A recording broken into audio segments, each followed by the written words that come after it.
Mungkin saya ingin memperkenalkan Bapak Raharjo. Bapak Raharjo ini adalah seorang praktisi di bidang sales yang memiliki pengalaman kurang lebih 10 tahun berkecimpung di perusahaan alat pendukung usaha food and beverage, usaha mikro kecil dan menengah atau UMKM, serta skala industri. Saat ini, selain menduduki jabatan sebagai Head of Sales di Satmesin, beliau juga berhasil mengembangkan dan menerapkan strategi penjualan yang efektif untuk berbagai jenis bisnis lebih dari 10 tahun yang pengalaman beliau.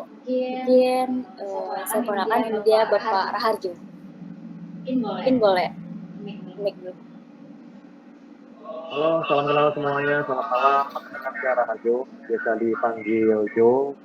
Di sini saya malam ini coba mau membagikan sharing pengalaman yang udah saya alami kurang lebih di 10 tahun lah di bidang FM. Ya, kembali ke video. Ya, sebelumnya sudah siap ya Pak untuk menyampaikan materi malam ini? Aman, siap. Semoga bisa menjadi berkat juga buat teman-teman sekalian di sini. Oke. Saya juga mengingatkan juga ya para sahabat usaha ketika Bapak Raharjo menyampaikan materinya disimak dan juga mengaktifkan kameranya ya. Terima kasih. Mungkin untuk waktu dan tempatnya dipersilakan Pak. Oke, terima kasih Bu Dian. Oke, malam semua. Di sini saya coba sharing ya. Kita ada headline itu strategi penjualan di era digital. Jualan di mana saja, kapan saja. Jadi intinya memang penjualan kita di belakangan ini lebih arah ke digital. Nah, jadi di sini saya coba sharing apa yang saya dapat. Semoga bermanfaat juga buat teman-teman.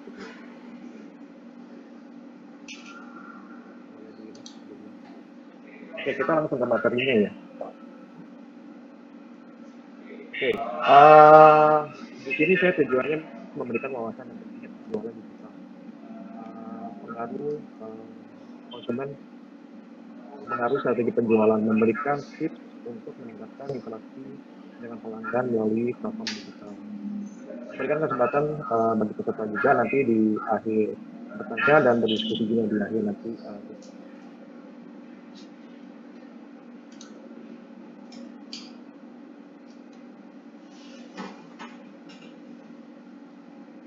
Oke, untuk materi yang pertama saya langsung aja. Yang pertama, bagaimana kita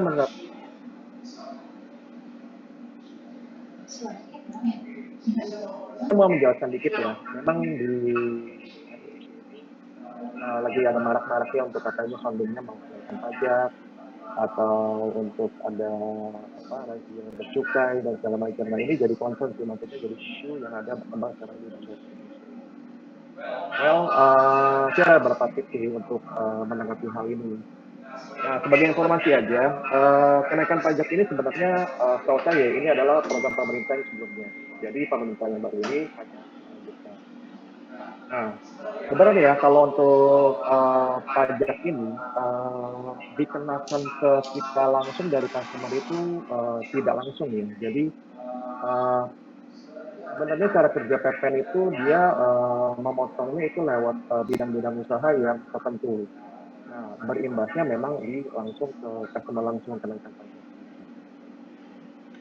Nah, dari kenaikan pajak ini ada dua sisi ya, ada sisi positifnya, ada sisi negatifnya. Oke, dari dampak positifnya ini kita bisa Oke, di sini dari kalau dampak positif kenaikan pajak itu sebenarnya ada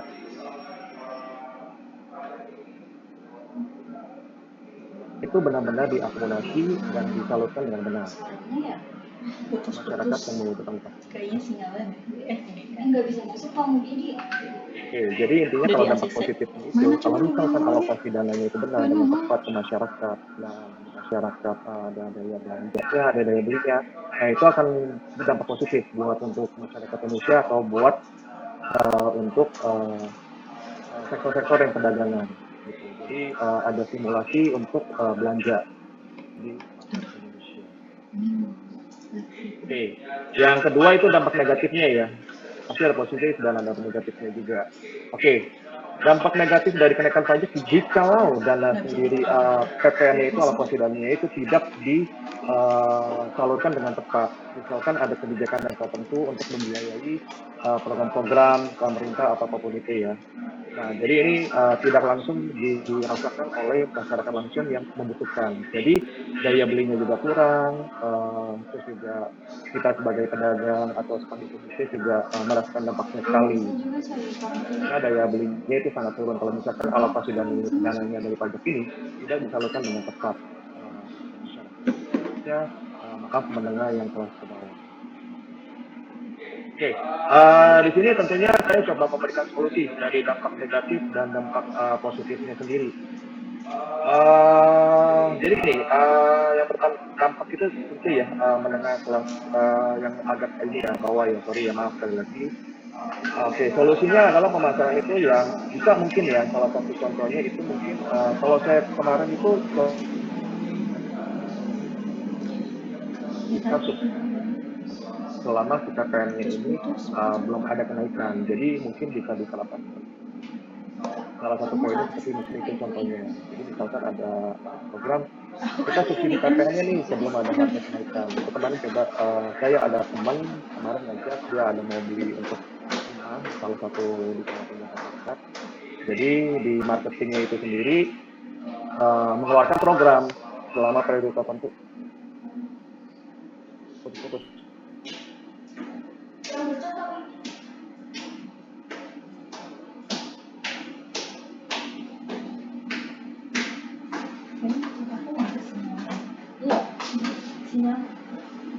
Oke, sorry ada kesalahan teknis sedikit katanya suara saya putus-putus. Oke, saya coba lanjutin tadi yang terakhir. Jadi untuk dampak positif dan negatif dari perpajakan kenaikan ini sebenarnya ada salah satu solusi atau ada jalan keluar yang seperti saya sampaikan juga terlangit juga di layar. Jadi kita memberikan program subsidi pajak untuk bagi pembeli atau pengguna.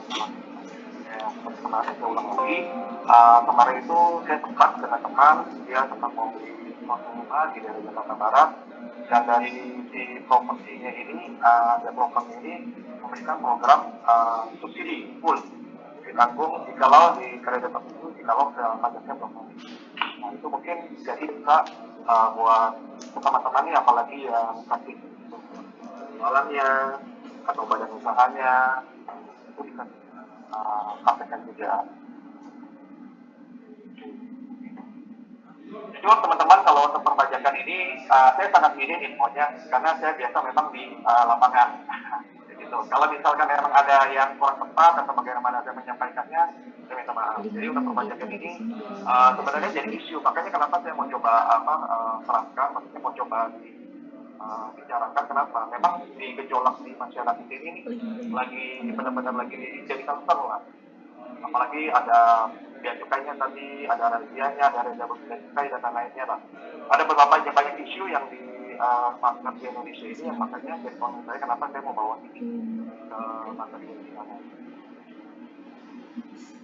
Oke, tadi saya udah paparkan dari dampak positif dan dampak negatifnya. Nah itu tadi saya ada berikan salah satu solusi. Oke, yang kedua biasanya teman-teman di sini kan pasti berasa nih apalagi yang punya usaha atau segala macam atau yang punya toko atau apapun itu yang punya badan usaha. Nah itu kan pasti ada kena dampak pasca liburan panjang ya. Nah, oke. Dampak pasca liburan panjang ini sebenarnya udah apa ya? Udah tren lama sih. Jadi kita bisa nanti preventifnya seperti apa nih nanti sebelum liburan apa panjang ini. Mungkin liburan panjang ini di libur tahun baru atau libur lebaran atau mungkin hari-hari libur yang lain. Oke, di sini saya ada beberapa tips dan trik kalau misalkan untuk kalau misalkan kita mau hadapi pasca liburan panjang, pastikan kita perlu ini ya, perlu omset juga lah intinya kan, perlu pendapatan juga di saat-saat liburan panjang. Oke, ada beberapa tips yang saya coba mau sharing ke teman-teman. Pertama kita ada luncurin produk baru. Tujuannya adalah memberikan marketing tampilan yang fresh lah. Jadi misalkan kita jualan baju nih, jualan baju, oke, ini baju ini kayaknya nih hype-nya lagi kurang atau sudah banyak yang modelnya yang lain juga atau bagaimana. Nah, kita bisa dengan secara kreatif tampilkan produk yang baru, kita highlight segala macam. Nah, seperti itu kalau maksudnya. Oke. Dan promo juga bisa sih, promo sale itu. Jadi sale ini jabarannya luas ya. Sale seperti apa ya? Mungkin di saat-saat momen tertentu, di tanggal tertentu, tanggal cantik, atau misalkan di jam-jam tertentu ada saat momen, nah kita bisa lakukan flash sale juga. Jadi flash sale itu sebenarnya konsepnya sale yang singkat. Ibaratnya ini flash sale ini barang yang premium, tapi diadakan flash sale ini makanya si barang premium ini jadi lebih murah. Sebenarnya konsepnya seperti itu kalau flash sale. Nah, itu bisa juga jadi salah satu nanti teman-teman juga di sini yang pasti di sini atau untuk usaha atau apapun itu, nah bisa melakukan flash sale ini. Oke, yang ketiga mungkin kalau berarti dengan influencer yang selama sekarang ini udah umum ya, kalau misalkan influencer dia endorse segala macam satu produk itu. Nah, tapi hati-hati juga dengan influencer ini. Mungkin kalau kalian misalkan teman-teman ini belum ragu atau misalkan mempunyai budget yang terbatas, boleh dengan talent-talent yang ada di sekitar kita dulu aja, seperti teman kita, saudara kita. Nah, influencer ini apa ya, lebih menaikkan produk brand awareness-nya. Nah, kalau saya pengalaman saya yang influencer ini ada juga yang budgetnya maksudnya masih kita reach lah, maksudnya masih di budget yang masih relatif murah dengan IO-nya. Jadi tahu saya ini memang influencer ini ada beberapa ya selebgram seperti itu. Nah, pastinya juga influencer ini selebgram ini kalau bisa bertemakan dengan produk-produk yang teman-teman jual nih, ya kan. Misalkan dia suka endorse makanan, dia suka endorse pakaian atau endorse otomotif atau apapun itu. Nah, kalau bisa memang relate-nya ke sana. Nah, tapi seperti yang tadi saya bilang awal, kalau misalkan teman-teman masih mau trial dulu nih, boleh pakai sumber daya yang terbatas, maksudnya kita dulu aja. Mau itu teman, mau itu saudara, intinya trial dan error dulu. Dari situ kita akan mundur, apa yang salah nih. Nah, itu seperti itu. Oke, kalau misalkan memang kita dari influencer, dari kita lakukan flash sale, produk baru, kolaborasi dengan influencer. Nah, kalau misalkan kita cek mundur, misalkan ada biasa aja nih, B aja, misalkan kita seminggu udah konsisten lakukan, sebulan kita konsisten lakukan, 2 bulan, 3 bulan, bahkan sampai 1 tahun kita lakukan tidak ada perubahan yang signifikan. Nah, itu saatnya kita harus sudah ada salahnya di mana? SDM-nya kah? Caranya kah? Atau sistemnya kah? Nah, itu harus kita review nih. Kalau bisa memang per bulan sekali. Karena memang sekarang dampak media sosial itu sangat luas ya.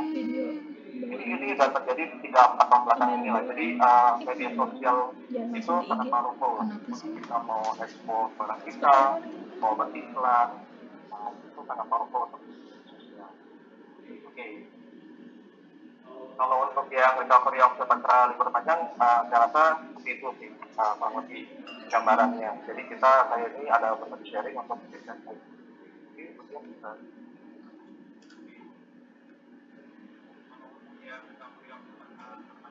Oke.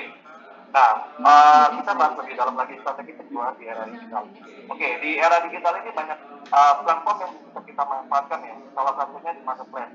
Banyak sekarang di marketplace seperti si hijau, orange, atau si biru banyak ya. Jadi dari situ kita menggunakan fasilitas mereka. Boleh mundur sekali.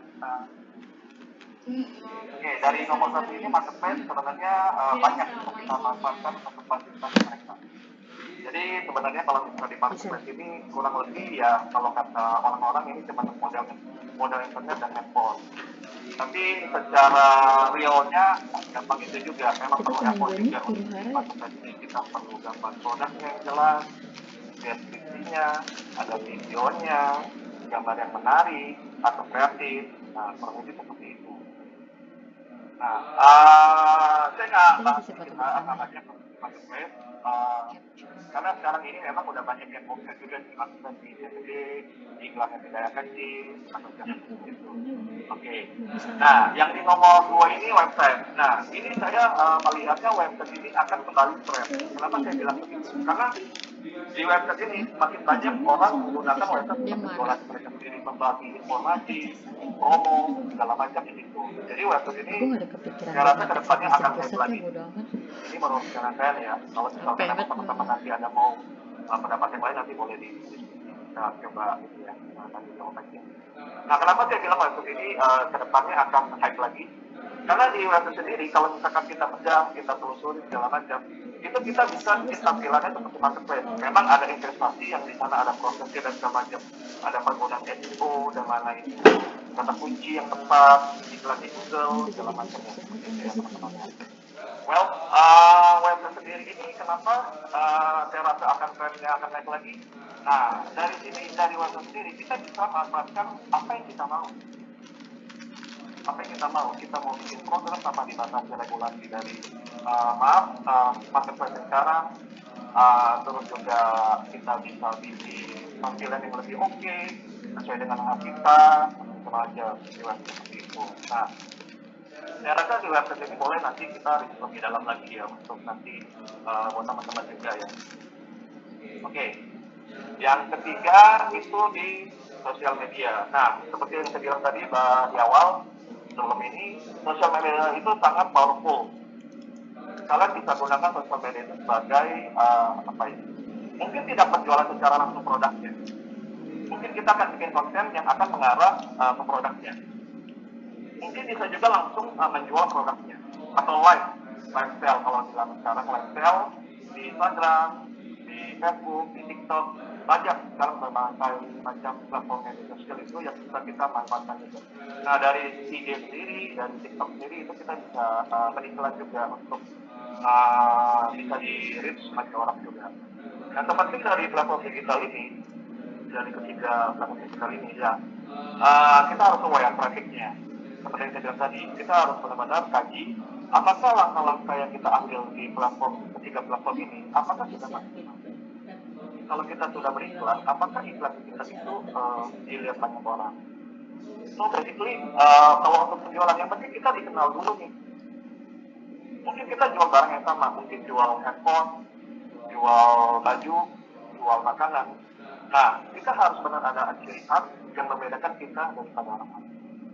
Nah itu, mungkin secara sekilas barangnya sama, tapi ada nilai lebih di barang yang kita mau coba promote di platform sosial ini, di era digital ini. Nah, kurang lebih di 3 poin seperti itu ya, teman-teman. Oke, kita bahas lebih dalam lagi, William.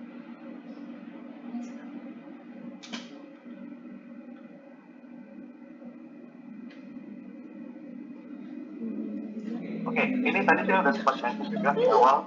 Jadi ini ada beberapa tips dan trik dari saya. Jadi, oke. Nah, namanya kita berjualan di platform digital ya. Itu visual produk itu harus jelas, detail, menarik dan kreatif. Nah, seperti yang kita tahu platform digital ini, orang melihat gambar, orang melihat video, orang melihat kontennya. Nah, which is di sini memang kita harus perhatikan secara detail sebelum kita rilis untuk tampilannya. Ya. Oke. Yang poin kedua, mengikuti program ditawarkan maksudnya sesuai dengan kebutuhan masing-masing. Kenapa saya bilang begitu kebutuhan masing-masing? Karena saya nggak tahu kebutuhan masing-masing itu. Jadi misalkan contoh kayak begini, ada nih angka cantik 77 atau 88 dan bilang banyak tuh tuntutannya, program bebas ongkir, program reseller, program affiliate. Nah, ini balik lagi ke teman-teman ya, yang dibutuhkan yang gimana? Kalau bisa saran saya jangan semuanya diambil. Boleh ambil mungkin 2 atau 3 program yang diluncurkan oleh si marketplace ini. Habis kita ngambil, itu kan ada periodenya, tahu saya. Nah, dari periode itu, apakah efektif kita ngambil program yang dimaksudkan tersebut? Karena tahu saya untuk program ini, ada yang free, ada yang bayar juga. Biasanya kalau yang bayar, dia akan menawarkan program yang lebih menarik.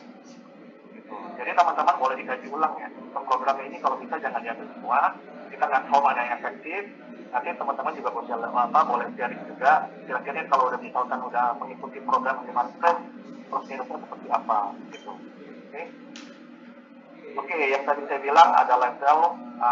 Jadi live sale juga gini ya, live sale itu harus melihat jam-jamnya juga ya. Kita harus tahu nih, misalkan seharusnya kira-kira tuh ramenya tuh, ini masing-masing produk ya, bisa berbeda juga ya sebenarnya ya. Misalkan produknya baju, sekali lagi kenapa sih dengan baju, karena banyak yang jual baju. Makanan juga, nah mungkin itu di jam 12 siang, orang lagi mau makan siang, kita tampilkan lifestyle kita, makanan kita, atau mungkin baju di saat sore orang sudah pulang kantor, sudah pulang dari aktivitasnya, dia lagi ada waktu cepat, dia bawa gadgetnya. Nah mungkin itu di saat jam-jam yang tepat menurut saya lifestyle itu. Jadi yang penting kita melakukan live ini konsisten dan konsep yang berbeda. Jadi jangan hanya jualan produknya, kita jualan untuk edukasinya, untuk produk knowledge-nya juga. Nah, saya akan bahas secara produk knowledge-nya juga.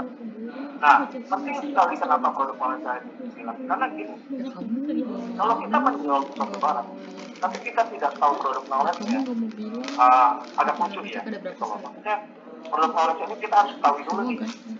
Untuk baru kita latih launch atau menjualnya. Oke, masing-masing produk knowledge kan yang teman-teman yang tahu nih cara detailnya seperti itu. Jadi kalau misalkan kita menjual sesuatu, nah itu produk knowledge yang memang harus kita benar-benar absorb, benar-benar kita selami. Jadi misalkan ada pertanyaan langsung yang dilempar, kita tahu cara.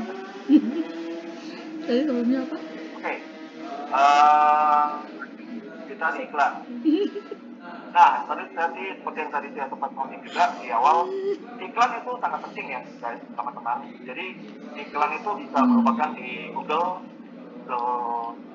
iklan, Google Ads, atau di marketplace itu sendiri. Nah, iklan Google itu dia range-nya lebih luas kalau menurut saya. Nah, marketplace juga, kalau kita beriklan di marketplace, otomatis juga dia akan muncul juga di Google. Nah, kalau Google, saya rasa peruntukannya ya untuk di web. Kalau marketplace ya marketplace gitu. Cuman kalau marketplace memang ada kelebihannya, dia akan search engine-nya itu akan di Google juga keluar gitu kata kuncinya. Nah, sebenarnya di Google ini atau marketplace ini ada kata-kata kunci yang kita bisa ikutin secara berkala, namanya Google Trend. Itu balik lagi ke produk teman-teman ya. Misalkan produknya apa A, B, C. Nah, kalian bisa lihat, bisa pertandingannya juga dengan kota lain apa di kota kita sendiri. Nah, kebetulan saya di Jakarta, biasanya saya carinya di sekitar Jakarta ini atau paling di daerah Jawa. Nah, sesuai dengan nanti domisili teman-teman ya. Oke. Nah, ulasan customer review itu ulasan produknya itu penting kan sih? Menurut saya penting. Kenapa? Itu adalah suatu pencapaian kita. Kalau misalkan kita dapat review yang bagus dari customer, dia merasa happy dengan produk kita, dia merasa terbantu solusinya dengan produk kita, dia memberikan review, dia memberikan bintang 5 atau apapun itu, saya rasa sangat penting ya. Jadi itu bisa diekspos sih. Jadi dieksposnya secara di digitalnya itu mungkin di platform kita seperti sosmed atau di marketplace atau di web.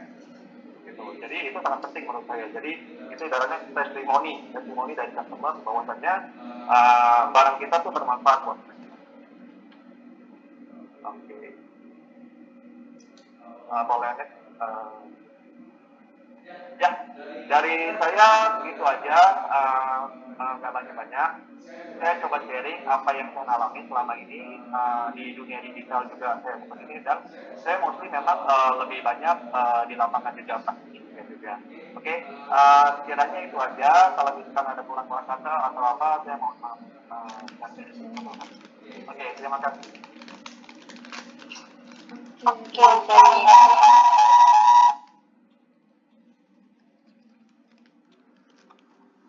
Baik, terima kasih.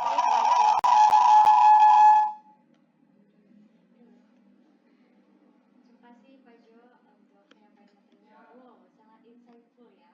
Tadi ada beberapa poin, yaitu isu kenaikan pajak pemerintah. Ternyata ada juga dampak positifnya, yaitu meningkatkan daya beli masyarakat. Terus juga tadi ada bahas tentang melihat free omset, gimana sih caranya, yaitu bisa promo sale atau luncurin produk baru, new arrival. Dan juga ada beberapa strategi penjualan tadi yang disampaikan oleh Pak Jo ya, yaitu bisa live sale, product knowledge, iklan, dan juga review. Oke, mungkin para sahabat usaha bisa mengirim atau chat di kolom komentar terkait pertanyaan yang ingin ditanyakan ke Pak Jo di platform.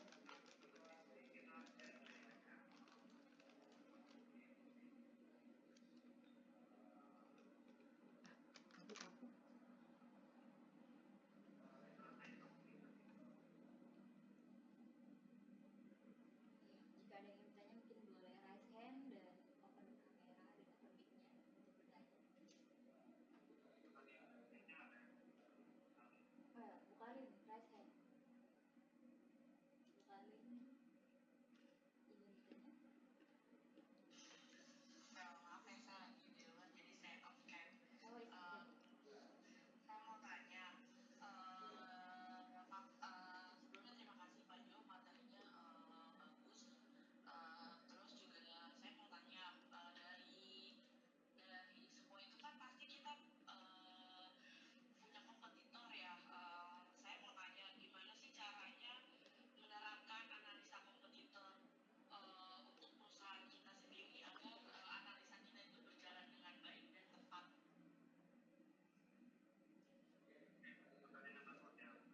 Jadi kalau untuk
sudah terjawab ya Bu Kalin?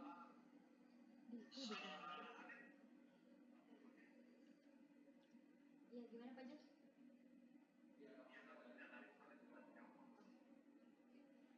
Oh iya, ini di kolom komentar ada dari Pak Wendy Wijaya. Maaf saya sedang berjalan. Oke Pak Wendy berapa? Pak Wendy tanya, bagaimana cara untuk mengukur keberhasilan iklan digital dan menyesuaikannya jika hasilnya tidak sesuai harapan? Mungkin Pak Jo dijelaskan.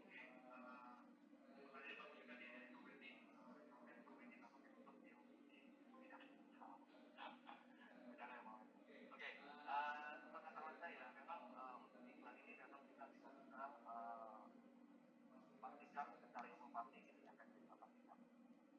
karena yang terikat sama kita pajak. Nah, bagaimana cara kita mempercayakan dia? Yaitu harus benar-benar dilihat nih baiknya, grafiknya turun, naik atau datar. Nah, setahu saya memang kalau di marketplace itu ada grafik dan ada angkanya juga pas klik, bahkan di Google Photos juga seperti itu, dan bahkan di sosial media pun seperti itu. Ada grafik, ada orang keywordnya berapa.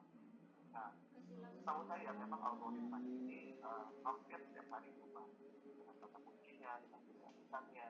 Nah itu, makanya di kita ini kenapa kita harus ikut? Karena perubahannya sangat cepat sekali. Sekali kita terlena, itu dia akan hilang. Kita akan terbuai. Maksudnya kalau kita benar-benar nggak melek dengan untuk progresnya atau segala macam itu, kita akan berjalan.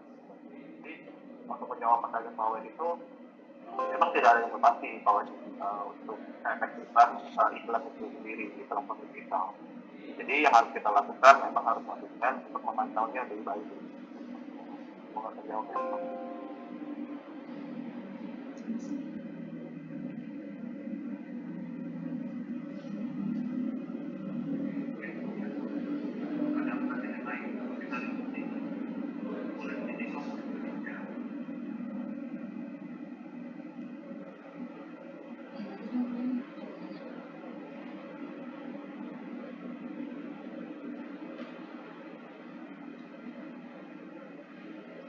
Oke, semoga menjawab ya Pak Wendy. Ini ada pertanyaan lagi dari Bu Fadila. Apa ada strategi yang bisa diterapkan untuk meningkatkan engagement selama live sale, terutama untuk produk yang mungkin kurang dikenal?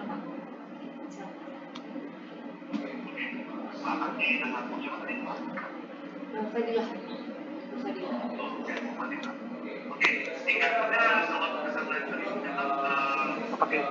saya bilang tadi, Bu, jadi tidak ada patokan yang pasti untuk produk apalagi yang kurang dikenal. Kuncinya satu, Bu, konsisten. Jadi seperti itu yang tadi saya bilang di awal di materi saya. Kalau untuk live sale itu memang capek, Bu. Capek itu juga alami juga. Kita harus berbusa, kita harus ngomong, kita harus bikin konsep, kita harus mikirin nih ada orang lihat apa enggak. Ya, saya ngalamin sih. Apalagi produk yang baru ya. Produk yang baru itu memang agak susah gitu. Nah itulah, Bu. Kuncinya itu sebenarnya satu, konsisten aja. Lain. Kita nggak tahu nih, di saat kita live ini, mungkin satu hari nggak ada yang lihat. Maka mungkin ada cuma ada satu atau dua. Nah, ini bikin kita sebenarnya kalau secara mentally, itu akan bikin kita down. Saya juga udah latih seperti itu juga. Live sale, ya, selama cuma 50 orang doang. Udah berusaha, udah ngomong, udah kayak gimana, sampai 1 jam kita ngomong sama macam. Saya ngomong cuma 1 atau 2, dapat dong biasanya, dapat ibaratnya exposure-nya. Tapi gini, Bu, saran saya memang jangan berkecil hati atau panas semangat. Namanya kita usaha, jadi kalau Tuhan berkehendak, sampai kalau misalkan kita konsisten apa yang kita lakukan dan kita udah tahu arah kita sudah benar, saya rasa itu dilakukan saja dengan secara masalah. Tentunya dengan strategi yang tadi saya bilang tadi. Mungkin di jam-jam tertentu kita bisa live atau saat bilang itu kita bisa tampilkan mungkin tandem atau mungkin nanti bertiga atau ramean, bikin konten secara lucu.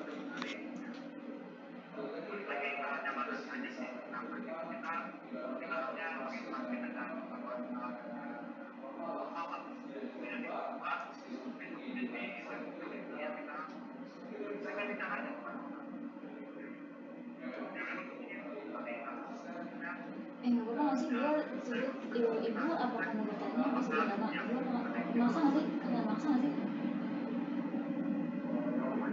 bisa di sini nggak bisa di sini nggak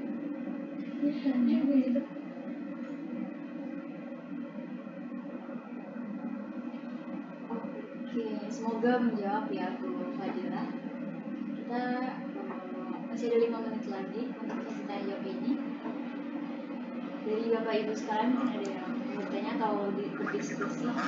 Ada Chef Midi juga ya di sini. Halo Chef.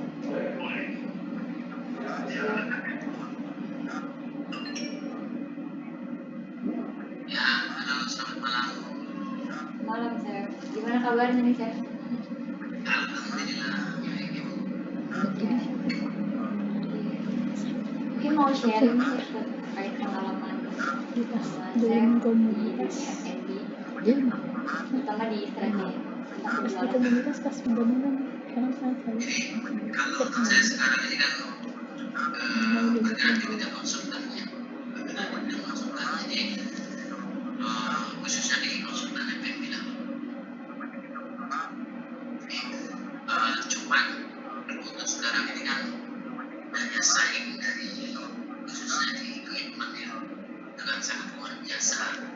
Jadi ya kalau untuk saya pribadi sih sebenarnya kalau untuk sistem penjualan ya, untuk penjualan itu kan sistemnya satu paket ya. Jadi tidak jualan per item, kan adalah satu paket. Dan paket itu adalah dari konsep, dari menu, dari tim, dari sistem manajemen, dan salah satunya adalah di peralatan equipment. Saya kayaknya paling banyak ini udah di khususnya di peralatan ini ya. jadi makasih gitu makasih Cuman sekarang ini kan Makasih yang apa ya? saya bikin dia banyak order dia ada banyak order di submission Oh, terima order Oh, dia masih juga mau buat jadi makasih. khususnya dari Ini nanti abis itu kenapa? oh chat aja makasih Wak. Udah jalan aja dulu itu kenapa dia beli lagi harga mas itu tidak stabil. Jadi bu tuh banyak sekali yang berbeda-beda padahal dengan apa namanya peralatan yang sama dengan tipe yang sama tapi terbatas sih pejetak ya berbeda-beda. udah kan Itu gimana itu? kan bisa aja Pak Ju. cepat menjawab ya. Memang ini jadi rekan ini kan kan bisa udah ini karena dia posisi waktu kan ini kan udah gak kayak pemaparan ini cuma tiga kan jadi sini jurnal itu sini pemaparan materi sisi tanya jawab abis itu waktu bersama diskusi screenshotan ambil dari bulan screenshotan buat ini situ bisa situ screenshot bisa ini langsung kan maksudnya yang tadi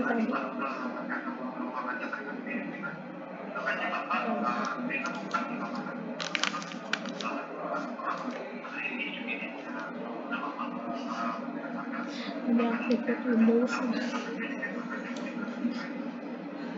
nggak apa-apa aku bisa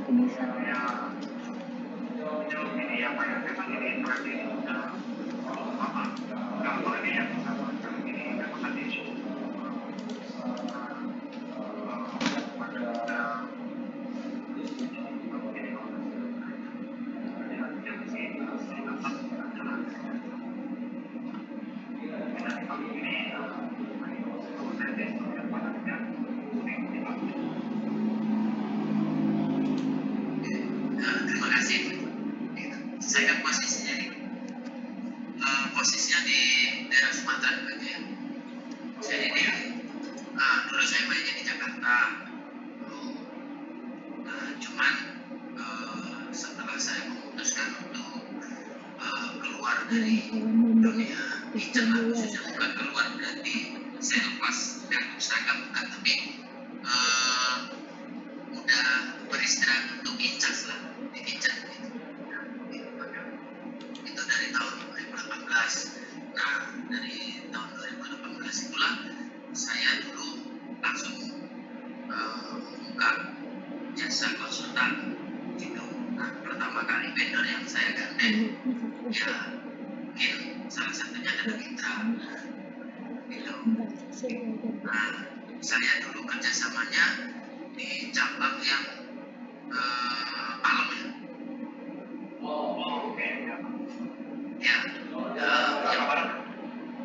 Yang di Palem itu.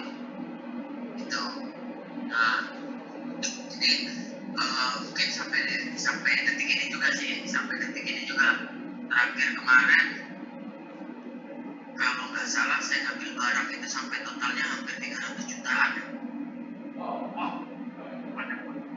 Ya, 300 jutaan di Sumatera, di daerah Palembang. Jadi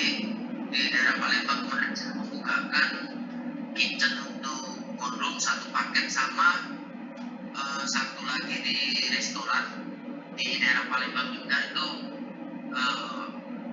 pemiliknya adalah anggota Dewan RI ya. Jadi kemarin itu 2 proyek itu kalau di totalnya semuanya hampir 500-an juta karena satu tempat aja 300 juta kemarin. Nah, kebanyakan kan kalau untuk saya sendiri kan secara resmi kan belum resmi ya, maksudnya dalam arti kerjasama dengan vendornya itu. Memang kendala kita di lapangan ini adalah banyak sekali yang mempertanyakan kalau memang Jadi dari bukan Mitra ada nggak jualan. bukti resmi dari Mitra gitu. Nggak apa-apa kan. Ya, dia mereka soalnya nih di konsulen. Kemarin nggak, maksudnya gini, konsumen saya nih kan kalau seumpamanya mereka pesan alat itu kan menentukan nama ya. Dalam arti begini, saya mintanya Mitra nih gitu loh, iya kan? Nah, cuma di sisi lain ada juga yang customer itu nanya, Chef kalau Chef bisa nggak ngambil dari Mitra? Bisa. Chef ini orang Mitra bukan gitu loh. Nah, seperti itu karena ya namanya persaingan itu kan bermacam-macam cara Pak ya. Jadi itu memang sih untuk di Palembang sendiri itu ada agen Mitra itu ya dia buka usaha toko untuk peralatan pecah belah, tapi dia menggandeng Mitra gitu, seperti itu. Nah cuman kalau seumpamanya saya dari Jakarta nggak dapat barang, contohnya kayak kemarin tuh kan saya pesen apa e-player ya, e-player. Ternyata dari Jakarta itu ada 4 atau 5 tempat hotel yang tidak ada. Ya tapi ini dibenerin. Nah, dari pihak cabang Palem itu mengarahkan di salah satu agen juga. Nah, cuman perselisihan harganya itu luar biasa. Diam. Gitu. Dalam. Nah, itu Pemain dalam. mencikapinya Pemain gimana, dalam. Pak? Player.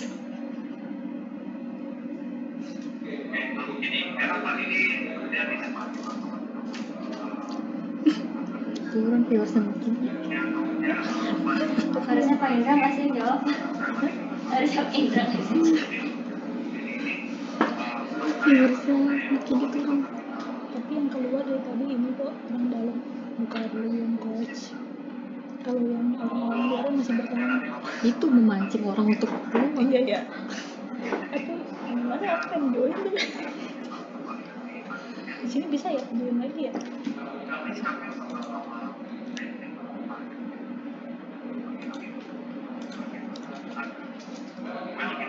Tapi mungkin jadi double ya suaranya ya.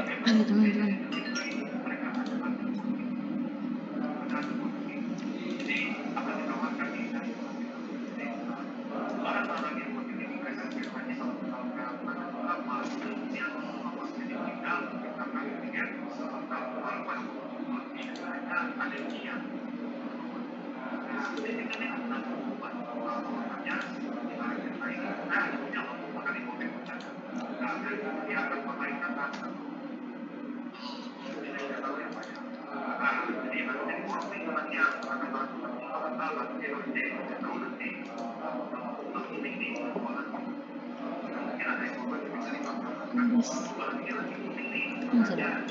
Soalnya udah adem masih gak enak.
Kaget.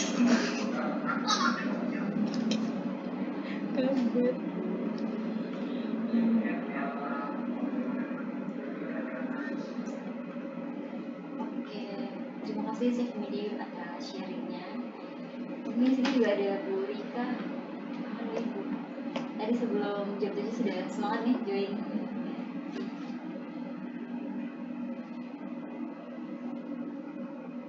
Malu cuy. Malu.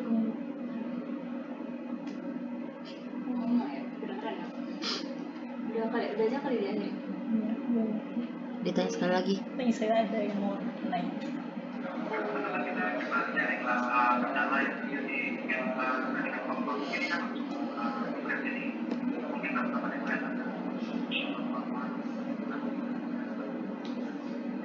Di depan dulu. Di depan di luar kan? Dari Bapak Ibu ada yang ingin ditanyakan lagi atau mau sharing tentang usahanya? Tuh, Rika. Oke, ini ada dari Bu Rika ya. Bu Rika bertanya bagaimana cara meningkatkan value produk yang kita jual. Oke, terima kasih buat pertanyaannya. Mungkin Pak Jo bisa dijawab, silakan Pak.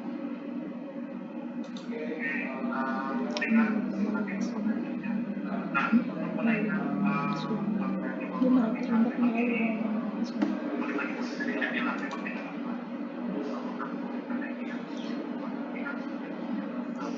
Takut ditanya keluar. Iya. Aduh, saya lagi kuliah takut ditanya terus keluar. Amin tuh. Ngakak banget. Tapi kayaknya kan kenapa siapa aja yang jual biar yang dapat walaupun dia nggak full nggak apa-apa dapat aja sih dikirimin tuh. Ada yang mau nanya guys? Oh iya. Enggak dikepencet anjir. Hah? Oh iya. Mau ya? Nggak apa-apa kan nanyain nanti. Dia lagi di jalan nih. Tadi bilang. Oh.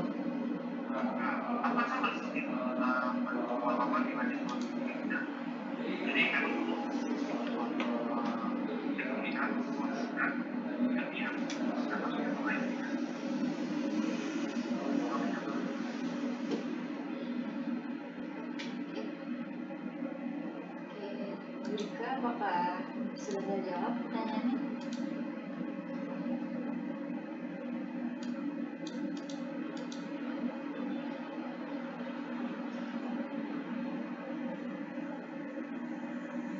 Oke, tadi Pak Irfan angkat tangan. Itu apa yang ditanya Pak?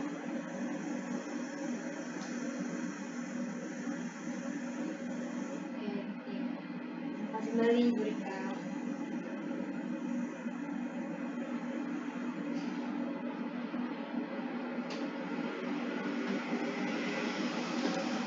Ini Pak Irfan mau bertanya Pak.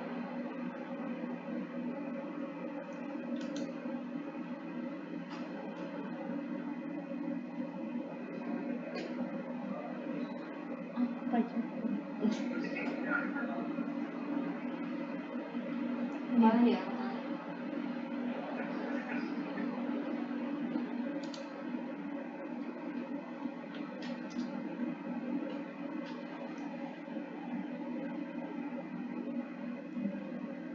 Oke, mungkin Aku lihat itu kekecilan.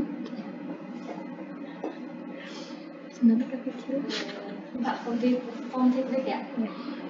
Foto jangan lupa. Iya, oke mungkin jika sudah tidak ada yang bertanya, kalau ingin bertanya tapi lupa pertanyaannya apa, bisa bertanya lewat chat nanti ya atau grup community.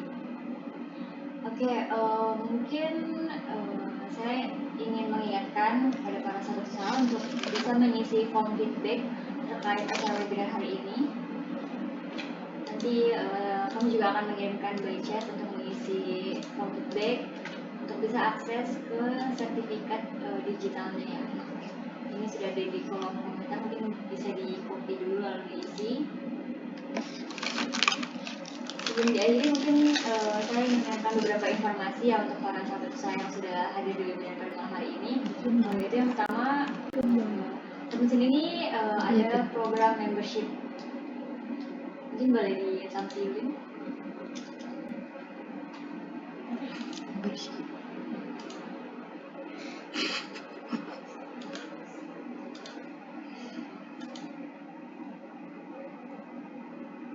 Nah, ini membership chat mesin yang bernama Sat Reward ini merupakan program khusus untuk para pelanggan setia Sat Mesin. Sebagai member, Bapak dan Ibu juga akan mendapatkan banyak keuntungannya, diantaranya itu bisa join marketplace community seperti Save Midi. Save Midi ini merupakan juga salah satu member kita ya yang sudah tergabung di community, dan Bu Rika juga. Terus kita juga ada token reward yang nanti bisa ditukarkan dengan berbagai merchandise ataupun hadiah menarik lainnya. Bisa juga akses ke event Sat Mesin seperti webinar yang kita adakan hari ini. Mungkin nextnya kita akan adakan juga, dan bisa undang lewat grup community tersebut. Lalu akan ada workshop. Nah, nanti kita ada event baking demo di Emporium Fluid Mall pada tanggal 6 sampai 11 Agustus 2024, maksudnya kalau tidak salah. Nah, para member nanti kita juga akan invite. Jadi bagi para sahabat usaha yang ada di sini mungkin yang belum join member Sat Mesin bisa join dan bisa hadir di acara baking demo Fun Kitchen yang akan dibawakan oleh Pak Indra Eskom selaku owner dari Sat Mesin ini. Jadi banyak kan manfaat untuk jadi member Sat Mesin. Jadi tunggu apa lagi sahabat usaha, join jadi member Sat Mesin. Oke, mungkin sebelum menutup acara webinar malam hari ini, kita mau sesi dokumentasi dulu ya. Yang lain boleh on cam.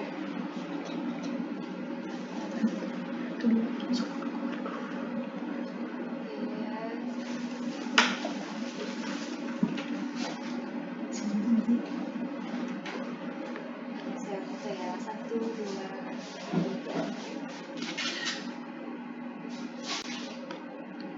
1, 2.